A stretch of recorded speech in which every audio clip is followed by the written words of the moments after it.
There is a growing demand of professional figures that are at the intersection between engineering and sports. The Master of Science in Sports Engineering is a program that provides students with a solid background in engineering and its principles that directly apply to human performance in sports.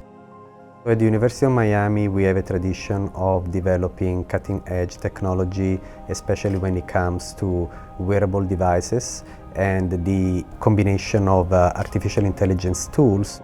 We are the first in the country to provide such type of program. We have excellent labs in biomechanics and kinesiology, together with the Institute of Sports Medicine, that provides us an important support at the moment that we want to develop technology that is applicable for the prevention of injuries. One of the questions that comes up a lot from a clinician standpoint, if we're thinking about team physicians, is concussion, right? Traumatic brain injury. A lot of my initial research was on cervical spine injury in athletics. And so the question came up, can we design a better football helmet, for example?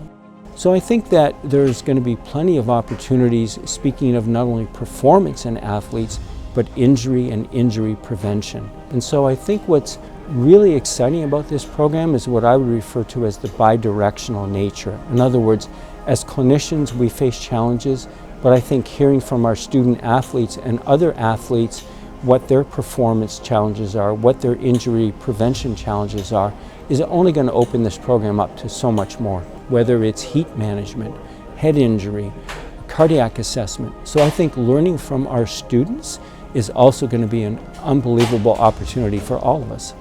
Miami is a unique environment for such type of degree because we are one of the few cities in the United States that has all the professional sports teams. And I personally believe that Miami is one of the most prominent cities in the United States when it comes to fitness.